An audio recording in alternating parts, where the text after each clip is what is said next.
Farron, of course, is with us now.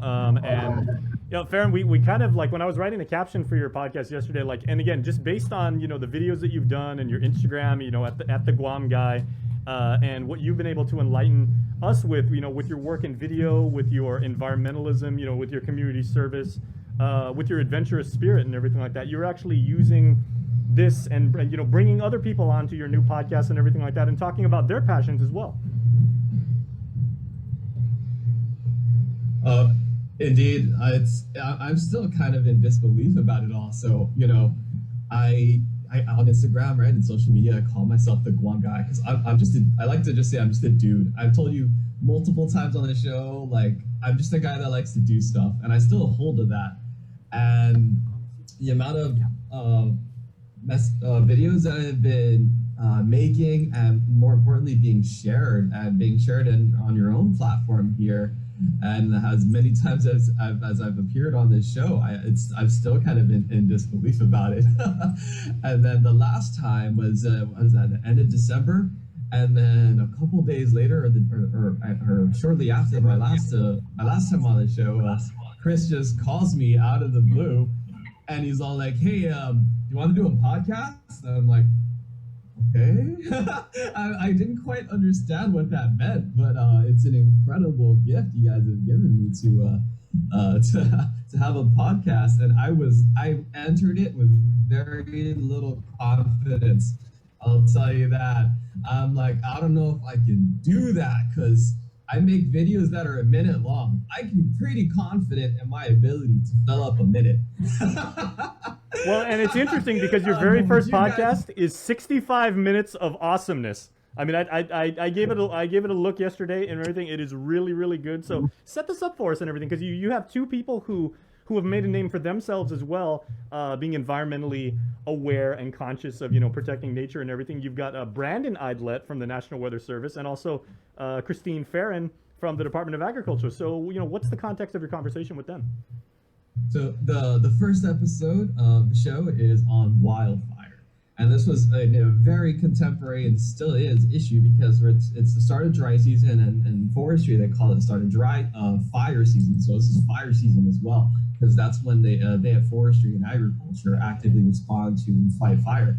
And I was hiking a couple weekends ago, the southern mountain ridge from Humadzong Banglo down to Mount Schroeder or Fina Cresta, so Yamatic to Molesso, and there were 4 wildfires happening at the same time as we were hiking that ridge.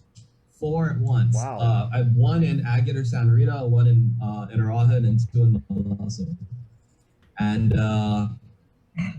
And 2 of those fires in Molesso had the potential to become, dangerous to us. There was about 30 hikers on the trail, and including a couple of 11-year-old kids.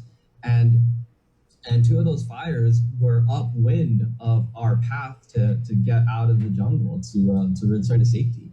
And so it turned in, we think, growing up, born and raised here, we don't usually give wildfire too much thought. We don't understand, or maybe we don't think, or I certainly didn't. Maybe I'm speaking for more than myself here. But growing up, I just assumed they were natural because that's what we learned in school. Smokey the Bear. We have a lot of Western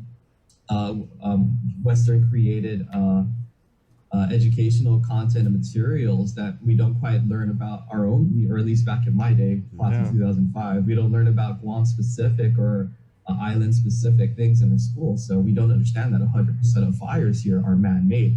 And so we really go hard into the topic of wildfire. Myself, Chief Christine Farron from Guam Forestry, and Brandon Idlet from the National Weather Service. All right. So let's go ahead and play this. We'll go ahead and play this clip, Farron. Okay. Again, it's from the Guam Guy episode 1, and you can see that he's obviously very excited. He's always doing something new and crazy, and so he literally, for this podcast, lets his hair down. Yeah, so literally. There we go again. It's the new content on the KUAM Podcast Network. Good morning. All right, half a day. I am Farron Taijeron, sometimes known as the Guam Guy. Welcome to the first episode of the show, which as of this recording still doesn't have a name. One will certainly be up by the time it's posted, though. I am joined with Christine Farron from Guam Forestry, Department of Agriculture. She's the chief of Guam Forestry, yes? Yes, division chief. Yep. Amazing. And Brandon, Eidlet? You got it. Eidlet. Eidlet. Yes. Okay, I won the bet there. From the National Weather Service. So we're here to talk about wildfire. So a super fun, happy talk for our very first episode and launch of this show. We'll try to keep it a little light, but it is a bit of a more serious topic, so we will be behaving appropriately. I guess we'll just start off with with where this all began. I was hiking last Saturday. There's maybe 30 people out on the southern mountain ridge, including some 11-year-old children, and I saw some fire off in the distance. I saw some smoke off in the distance, and we were all concerned that it was going to cut us off, and it was going to be a danger to us personally, either the fire itself or inhaling the smoke. And so some of the group was way ahead of us, and they had decided to divert to somewhere they thought they'd be more safely. I just chose to go on through and was constantly assessing the fire the whole way. So I'm going to play a clip now and see if I can get our experts to react. This was the largest fire that we saw that day, and there was 4 wildfires around while we were hiking. This was the biggest one. So I'll go ahead and cue this up. This is a dead brown tree snake that literally burned to death. A few months ago, I was here at the Asgada tree planting site, restoration area, planting trees right over there, and now it's burned. So probably a couple thousand or so seedlings that were planted by maybe a couple hundred volunteers are burned. This was 100% avoidable and unnecessary. Every fire on Guam is man-made, so all the years of forestry work and the efforts of hundreds of volunteers went up in smoke, all because someone wasn't careful or intentionally started the fire. Fortunately, most of the older trees will survive, but I have no idea how many or few of the trees planted last year will make it. I counted 4 wildfires while hiking and maybe 40 people on the trail, and some of them were kids. So protect yourselves and your children out there this fire season. All right. So I've been doing this short series on wildfire on my Instagram, and I've been making this constant claim that 100% of wildfires are man-made. They're all caused by people. So I was wondering if I could get fact-checked on that, maybe that you might have some slightly different opinions, and that's okay. Maybe we could go with you first, Brandon?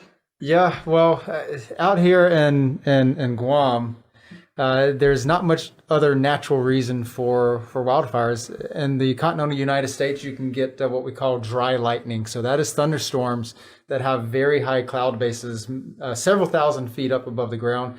And so while they produce rainfall, that rain has fully evaporated by the time it has actually reached the ground.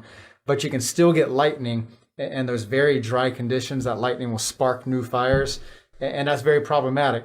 Out here in the tropics, we don't see dry lightning. If there's any type of a thunderstorm, we're going to be seeing heavy rainfall right there near the lightning area.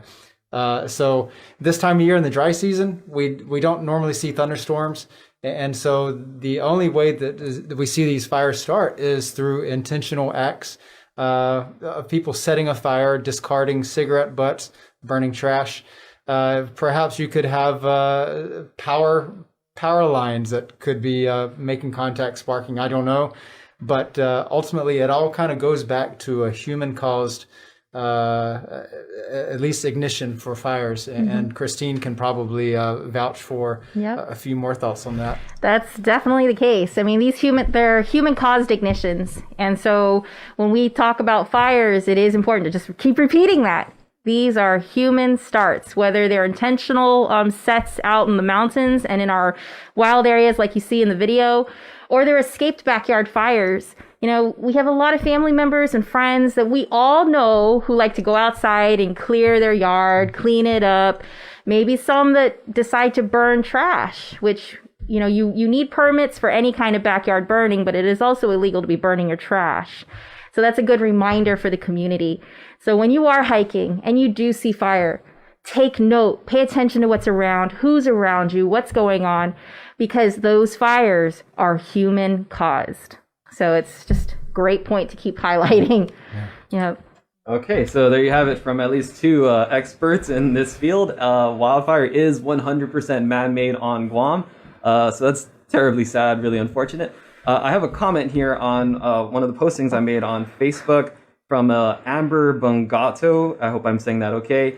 And I quote, "You notice some places are exact same locations every few months, but most are smokers flicking out cigarettes. I see it all the time on Cross Island Road." Let me tackle that. So we do have our wildfire investigations, and I know quite a bit of the community heard about it. We advertised it, and it was covered great by the news. In 2020, we had our first wildland fire investigation training in a couple of decades. So all fire partners came to the table. We all participated in this. And through our trainings, it was definitely emphasized that the majority of these fires are these intentional sets or escaped backyard fires.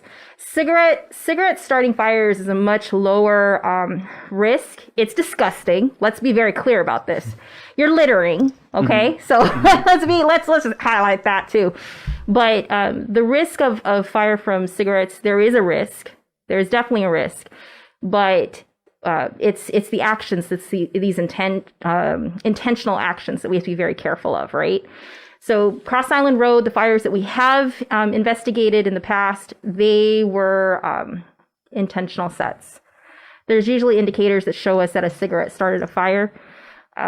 In the 4 that we did check, we did not find cigarette butts or evidence of a cigarette-caused fire. Not to say it can't happen, okay? But it's not as frequent as we think. So there are people that are really just doing this because they have no regard for the natural resources or the people that live in the area or the resources that we rely on. And we need to hold people accountable.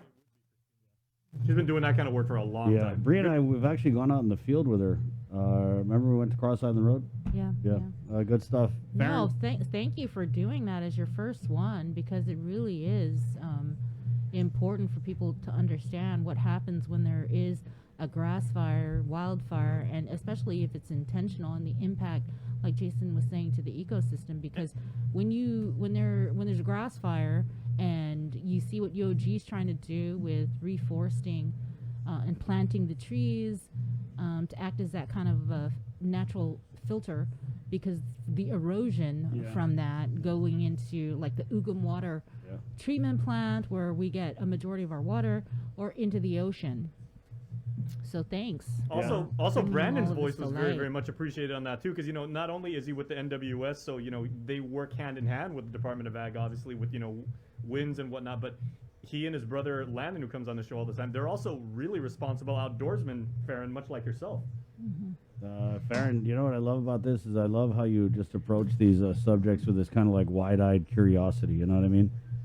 So I feel like we're on this journey of discovery along with you, and we're just really humbled and grateful to have you on the KUAM Podcast Network. Thank you, my friend. I'm more humble and grateful. Thank you.